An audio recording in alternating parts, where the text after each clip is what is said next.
Hey guys, welcome back to my channel, and it's Debsy, and the place to be, it's Debsy. Boop, that's me. Boop, Debsy. Hey guys, happy Monday. I hope everybody is having a wonderful start to the week and had a great day. Yes, I had the day off today, and it was fantastic. Today is would have been my father's 81st birthday. So I took the day off.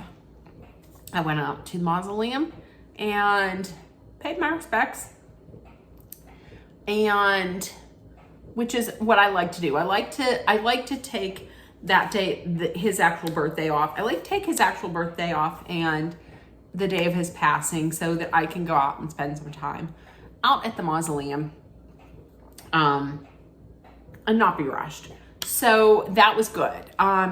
It's like it was the perfect day, the perfect fall day here in Western Pennsylvania. I got a crock pot. I got a little crock pot meal on. I didn't film it. It was corned beef and green beans. And then I made some delicious roasted got like little baby red potatoes, cut them in half, put them in a plastic bag in a Ziploc with some olive oil and a packet of the ranch seasoning, the dry ranch seasoning. And I roasted them. Oh my gosh, it was delicious. Everything was so good. So we had that. I did not make a video yesterday because I did so much cooking this weekend.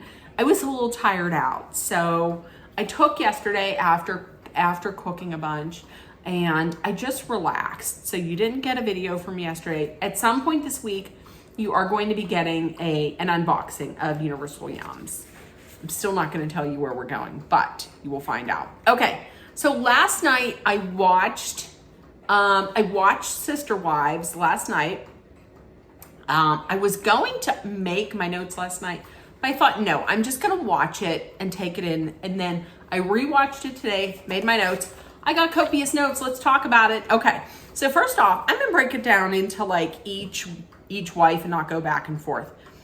I feel like I can keep my thoughts in order better that way. Okay, so first of all, Mary is taking a walk with her dog Zona, who is adorable, and they go over to Jen's bike shop. So Jen and her husband have a bike shop. He leaves and they start talking about men.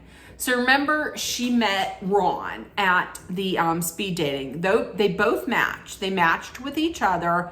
They talked a few times, but it doesn't seem like they went past that. Like, it just sounds like maybe they talked and that was it. She's been talking to quite a few men from dating apps. And this is really kind of new to her because in plural marriage, you don't talk to more than one guy. You don't date around. You date one guy, and the only reason why you're dating them is because the end game is always marriage and always is to be in a plural marriage. So she's never done this before. The question of would you go to a dating app to find someone is brought up to the other wives and to Cody. And everybody was like, no, I don't think I would do that. Listen, I'm going to say this, to each his own. I myself would not do it just because I don't trust people. I watch too many like true crime documentaries and Dateline and true crime, podcasts and whatever to trust that, because in my mind, there's not a lot of trustworthy people out there. That's all I'm saying. I think everybody's shady, so I myself couldn't do a dating app. And the funny thing was when she had said she needs a man who has good hair and who knows like what to do with his hair, how to fix his hair. And then she goes on to describe like a man who has long hair and curls and knows, if he knows what to do with it, that's good. But most of the time they don't. And the whole time Jen is making that face like, and then eventually Mary's like, oh my God, I didn't even think about it. Yes, I was just describing Cody. Mary has a rule also. Mary had said that, listen, if a guy if a guy likes me first and then we match, it's on him to make the first move. Like, I'm not going to start the conversation, so that's on you. And also, they were talking about when Cody and Mary were first dating. I'm going to tell you what, back in the day, before all the wives, or maybe, listen, Cody was a good looking man, but I got the impression that, like, I kind of got the feeling that the reason why he decided to marry Mary was because I felt like he was drawn in by the parents. Like, I'm wondering if he liked the parents more than he liked Mary. Like, maybe just the idea of having them as in-laws sweetened the pot for him. That's what I got. And Mary also said something in that area. She had said something like, I think he's hiding something. Like, she says, back in the day, he was kind, and now he's just changed. I wonder what he's hiding. To me, honestly, I think it's financial shit. I don't think he's on the financial up and up, is what I think. I think he's hiding some financial shenanigans, is what I think. And also, listen, I agree. Mary was talking about, when she was talking about dating, she was like, I don't want to change who I am to be with someone. You know, I want them to want me for me. I agree. If you have to change how you are for someone to like you, then that's not the person for you, because you can't be your genuine self. Like, if you can't be yourself and you have to be someone else, no, that's not living. That's not you having to be your genuine self. No, I don't like that. I wouldn't want that at all. She also said, it's a privilege for you to be in my world. And she's like, I don't want that to come off as cocky or come off the wrong way. But she was like, basically, like, I want somebody in my world that's aligned with my views. I don't think it's cocky at all. I took that as being like, make yourself a priority. Like, they should align with their thoughts, and their beliefs should align with how you feel and how you think. Now, I'm not saying that everything has to align completely, but, you know, if you're going to allow someone in to your life and take up your time, then why wouldn't you want them to have somewhat similar beliefs or to align to your morals, is what I'm saying. I don't take that as cocky at all. I thought I like that, and it shows that she's making herself a priority, which you should. Even if you have like a family and you have kids, you have to at times make yourself a priority, because if you don't take care of yourself, how are you going to take care of anybody else? It makes sense. Okay, so with Christine this week, with Christine's I don't want to say Christine's episode, with Christine's part, it was basically about Peyton is now another one of her kids that's moving to North Carolina. I'm going to tell you, he sounds exactly like Cody. That's not a great thing. He sounds exactly like Cody. And the question was like, why are they all moving away? Like, it seems like all the kids are moving away. And he had said that, Peyton had said that Peyton and Garrison were like best friends.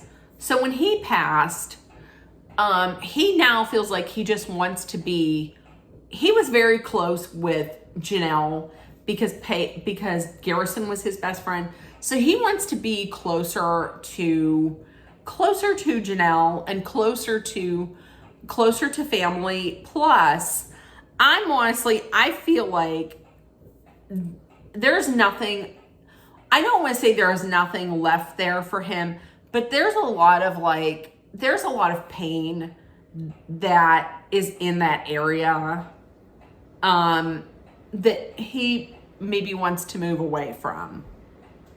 And he also had said that Garrison, like Peyton is done with his military obligation, and Garrison, and he was saying, maybe when I go to North Carolina, maybe I'll join the National Guard there. He said that Garrison had moved to Flagstaff, and he attempted to transfer to Arizona National Guard, and it took like almost a year, and it finally went through like right before Garrison's passing. I'm gonna say this. I don't know that I'm the biggest fan of Peyton.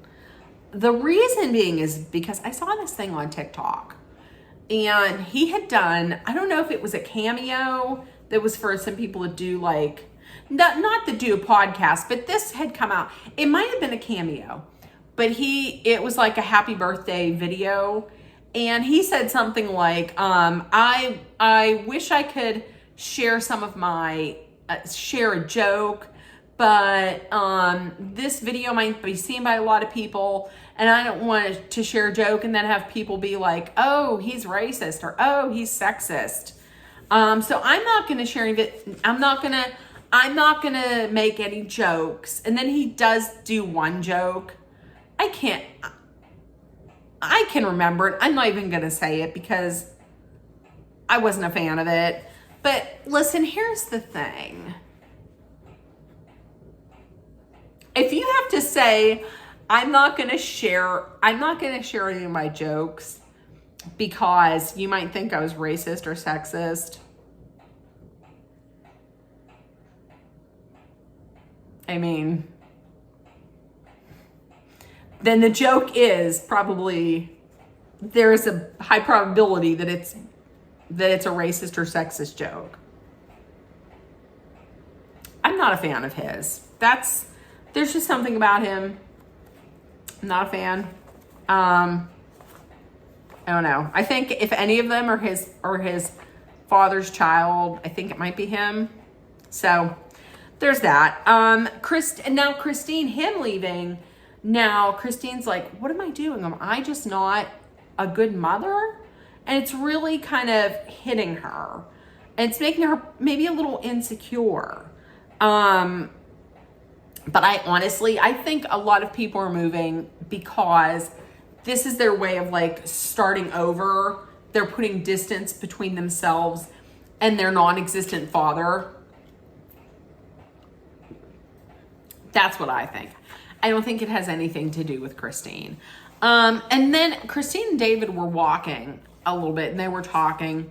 And I didn't know this, that Christine and Janelle have a business together, but now that they're living in different states, like across the country, they're separated now. So I guess it's not, maybe that business is, I don't know if it's completely dissolved or what, but Janelle's focus is going to be more moving forward on the farm.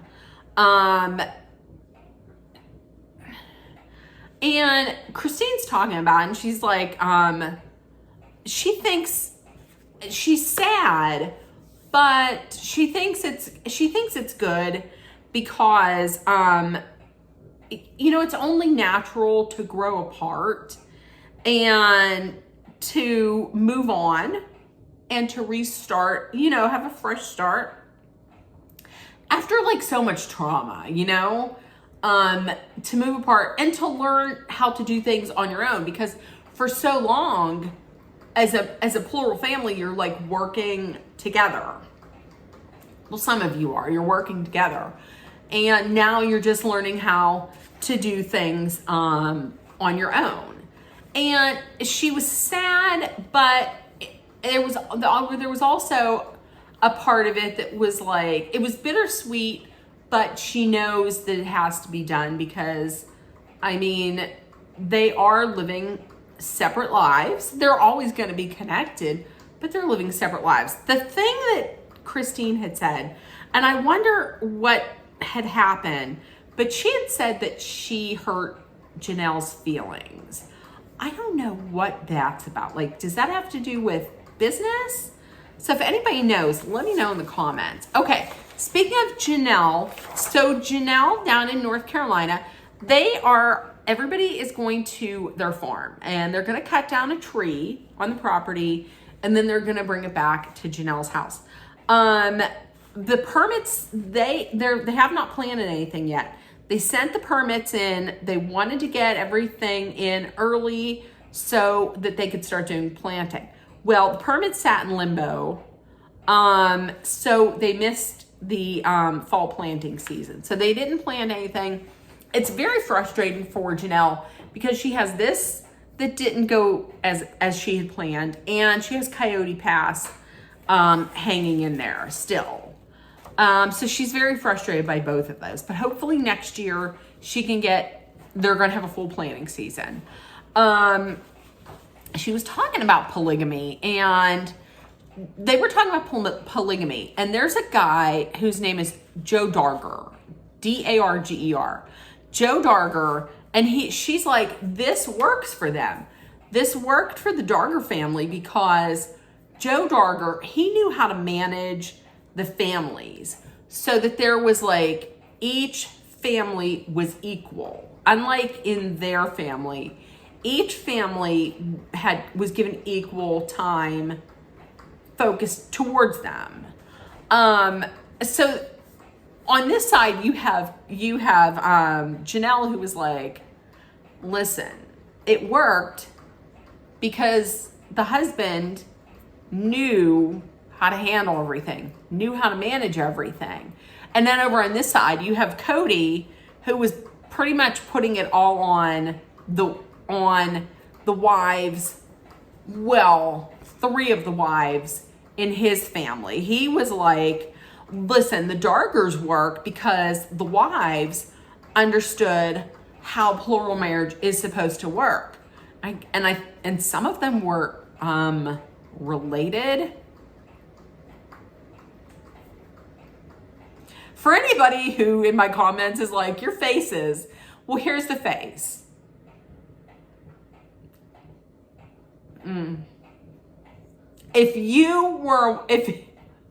Listen, for the women who are watching this, and for the women who are watching this, would you want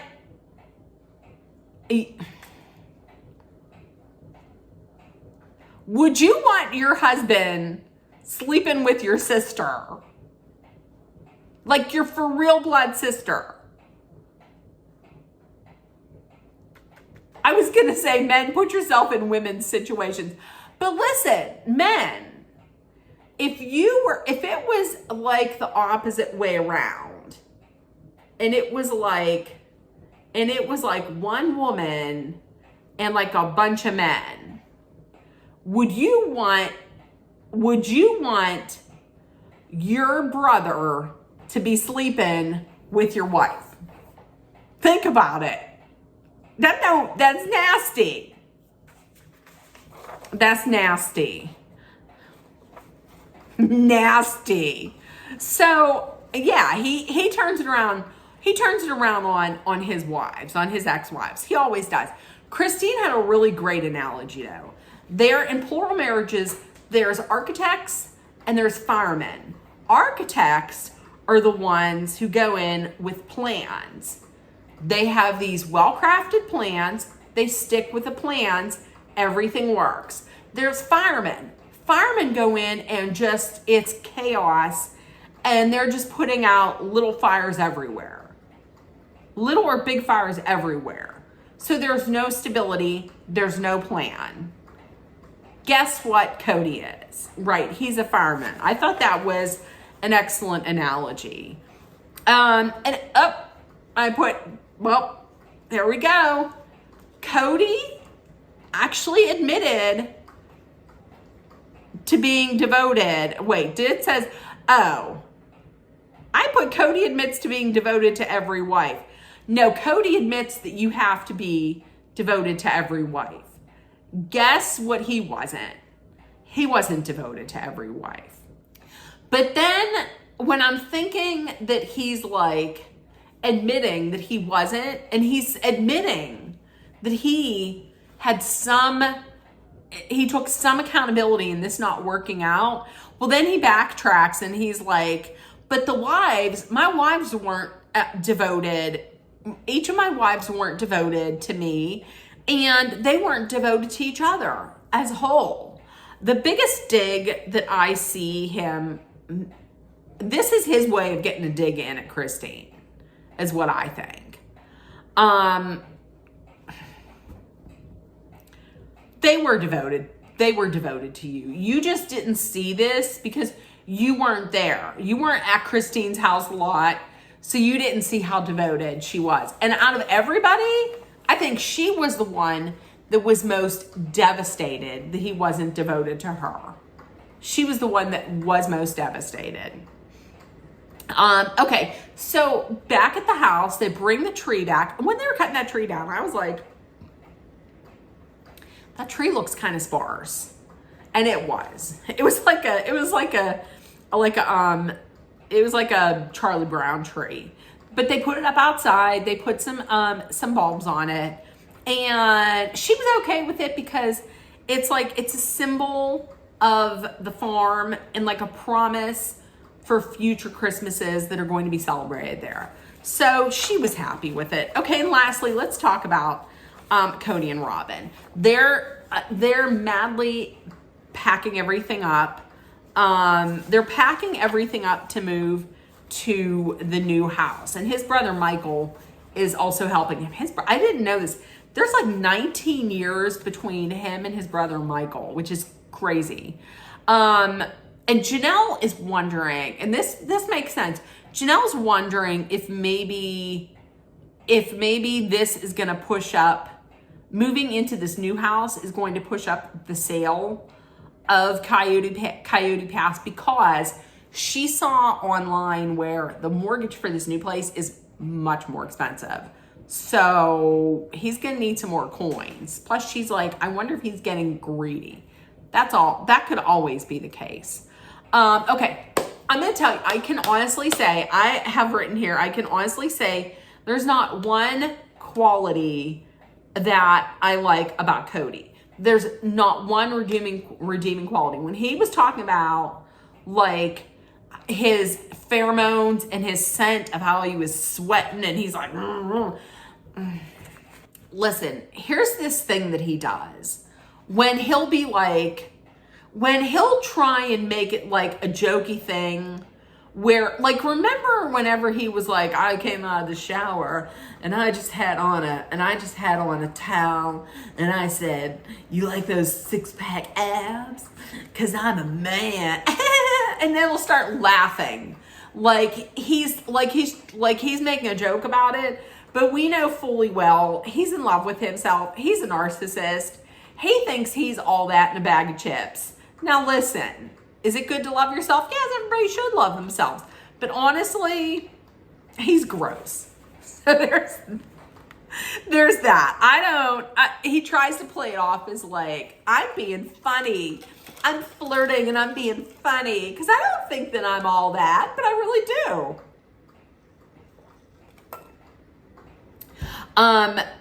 Listen, he also, when he was like, hopefully there's going to be one day when Robin is okay with just being us and she's okay with flirting and she comes up and she smacks my ass in public. She's never going to do that. I'm going to tell you that much right now. There are certain points in the episode where I look at Robin and I'm like, I don't know that she can stand him. Like sometimes I'm like when she was like, I want him all to myself. But then I thought, do you though? Do you? I was going to say something about her eyebrows, but I can't because Listen, my eyebrows ain't done. My eyebrows, thank God, are covered up by this. I need some work done. But they still aren't what those are. What are hers like? Hers are those squares. Anyways, all right, let's get back to this. And about flirting, Robin says, like, the reason why she doesn't flirt is because the culture of, like, plural marriage is that you don't do that in public because you don't want it to seem like, you don't want, like, you don't want all of this, like, passion in front of the other women, you know? So that's why she doesn't do it. The question from Michael, from his brother, was, why move? Like, you haven't been in the house that long. It's been like 6 years. You haven't been in the house that long. Why the move? And he's like, well, because all the pain, the trauma that took place here. And he's saying that Robin is over Coyote Pass. She might be saying that. I don't know that she really is. And Cody once again wonders if maybe, like, his worth as a man is diminished in Robin's eyes because he lost some wives, because they're no longer in a plural marriage. Honestly, in my opinion, I think it is. I don't see her staying with him forever, because here's the thing. When she got married to him, he promised her plural marriage. She said there were many other men who were chasing after this Diesel Jean model, and she said no thanks to any of them because they didn't want plural marriage. And the one thing she said, while I love Cody, she didn't say I love Cody. She said, while I love Cody, I will not be surprised if they do not stay together forever. I'm just saying that. And I always wondered, like, why a woman would want to live a plural marriage. I don't understand it. But for Robin, it's about the religion. Like, her religion says you need to be in a plural marriage. So that's why. That is the reason why for her, I think. He also brought up another thing. He was like, Christine told me 15 years ago that she hates polygamy. She hates plural marriage. But, like, in true Cody Brown fashion, he ignored it. Like, if Christine's going to say something, he's probably going to ignore it. But also, I thought, well, Christine, why did you get into it then? But from what I understand, her family is like polygamy royalty. So there wasn't any other way for her to go except into polygamy. And then after he says this, he's like, then he gets into, like, talking shit about her. He felt like the victim when Christine was leaving him. He was the victim. She was the monster and he was the victim. He's like, I still can't even say her name. He can't say her name because she's the reason why he's a failure. Because her leaving then showed the other women, showed Mary, showed Janelle, this can be done. You don't have to stay in this marriage where he doesn't love you and where you're not respected and you're like a second-class citizen to Robin. That's why he don't like her, because she shone light on everything and she said, listen, you can live the life you want to live. You don't have to stay here. That's why he hates her. And then he said something like, I don't even want to think she existed, but I have to interact with her kids. And in my mind, and out of my mouth came, her kids? And as soon as I said that, his brother was like, you mean you mean your kids? Your kids. He's like, yes, our kids. Those kids are better off without you. Those kids are much better off without you. And then him saying she needs to go out. She's remarried. She needs to live her best life. She needs to get over it so she can be happy. Cause you're over it. Listen, she is over this. Okay. She's moved on. In case you didn't know, she's married. She's happily married. All right. Yes, she wrote a book about it. That's to make some coin. I don't blame her for writing a book to make some coin and getting it out there. What the hell? I'm going to be ordering it on Barnes and Noble soon. So get your coin, Christine, just because nobody would want to read yours. No. He came right out and he was like, I'm a hypocrite. He is. He's a hypocrite because he ain't moved on. And Robin and I are still bitter over this experience. You're mostly to blame. You're mostly to blame for those breakups. Listen, if you would just treat each of them as equal, there wouldn't have been this problem. You had a hand in it. You both had a hand in it. Michael, I'm going to give it to Michael. Michael's a smart guy because he's like, nope, plural marriage has never been a thing for me.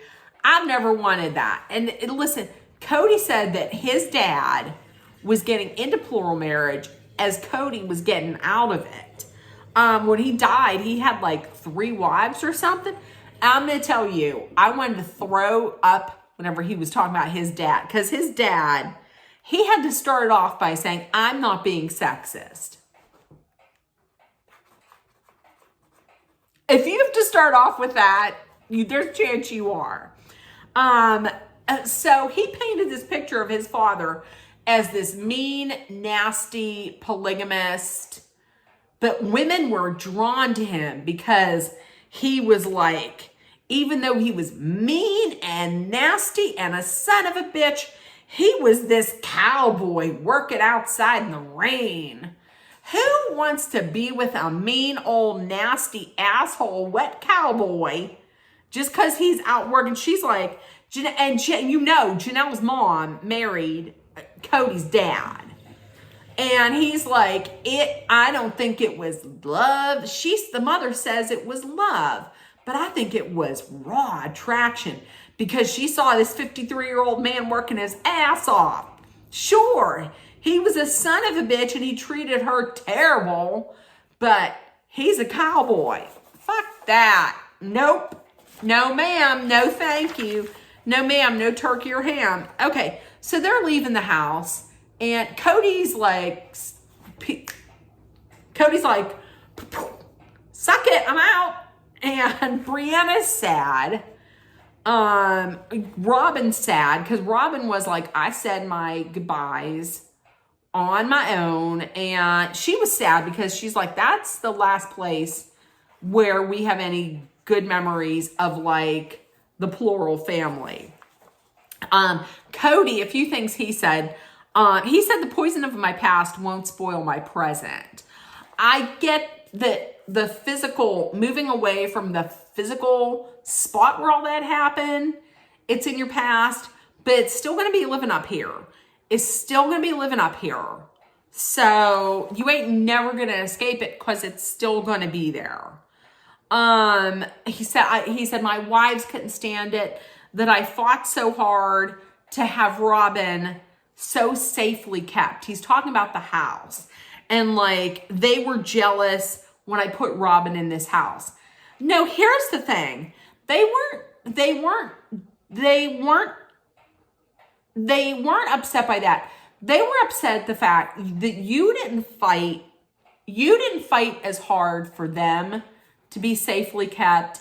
And that house was like the physical proof that, hey, Robin and her children are my favorites. I want to be able to adopt her kids. So Mary, you're gonna divorce me, and I'm gonna put Robin in this huge house with 5 bedrooms and what was it, like an 18-car garage or something like that. So yeah, they wanted you to fight as equally hard to safeguard and to keep them. That's all they wanted. They just wanted equality. And then he said, there's things polygamists have to do for one wife that make the others say, well, what about me? Nope. We saw that that's not true because that Joe Darger, like, didn't do that. So, no, that's a lie. So they leave the house and it's on to greener pastures at like this mansion. So we'll see. Okay. So in the comments, let me know if you watched. If you did, tell me what you thought. And listen, if nobody told you yet today, you were loved, seen, and heard, please make sure that you put love, kindness, compassion, acceptance, hope, and positivity out there in the world so it comes right back at you. Please, let's treat each other the way that we would want to be treated. And let's always put kindness out in the world. It's free. Always be aware of your surroundings. Be smart and safe. Let us all hydrate with some water. And don't choke. And if you're in a dangerous situation, please know that Dolly and I are sending our love, thoughts, prayers, and positive energy so you make it through. I love you guys. I'm going to see you tomorrow. I'm finally going to cover the last episode of Sorority Mom's Guide to Rush. Finally. So I will see you tomorrow. Bye, guys. Bye.